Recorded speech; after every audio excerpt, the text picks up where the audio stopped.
One shot one ట్రిక్లో భాగంగా మనకి profit and లాస్లో ఇలాంటి ప్రాబ్లమ్స్ని ఆర్ఆర్బీ ఎగ్జామినేషన్ తరచుగా ఇస్తున్నాడు. వాటిని ఈజీగా ఎలా సాల్వ్ చేయాలి చూద్దాం. చాలా సింపుల్ అండి. క్వశ్చన్లో మనకి ఏమంటే ₹1కి 6 రబ్బర్ బ్యాండ్లు కొనుక్కుంటే అతనికి 40% నష్టం వస్తే 20% లాభం రావాలంటే రూపాయికి ఎన్ని రబ్బర్ బ్యాండ్లు అమ్మాలి అని అడుగుతున్నాడు.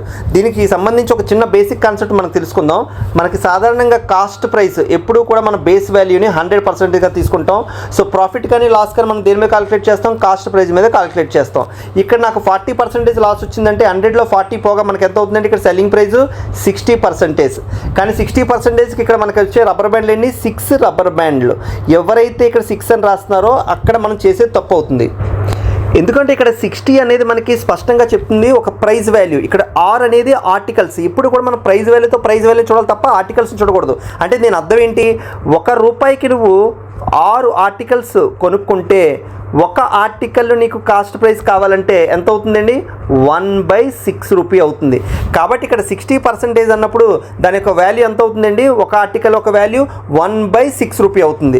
నెక్స్ట్ 20% ప్రాఫిట్ కావాలంటే ప్రాఫిట్ అన్న లాస్ మనం కాస్ట్ ప్రైస్ మీద కాలిక్యులేట్ చేస్తాం. కాబట్టి 20% ఆఫ్ 100 అంటే 120% మనకి ఎంత అవుతుంది? సో 120% ఎంత అవుతుంది అంటే మనం ఇక్కడ గమనిస్తే 60ని 2తో మల్టిపుల్ చేస్తే 120 అవుతుంది. అదేవిధంగా 1/6ని కూడా మనం 2తో మల్టిపుల్ చేస్తే ఎంత అవుతుందండి? 2/6 కాస్త అంటే నాకు 1/3. అంటే ₹1కి నేను 3 ఆర్టికల్స్ కొనాలి. ₹1కి 3 ఆర్టికల్స్ అంటే రూపాయికి ఎన్ని ఆర్టికల్స్ అమ్మితే నాకు ప్రాఫిట్ వస్తుందండి?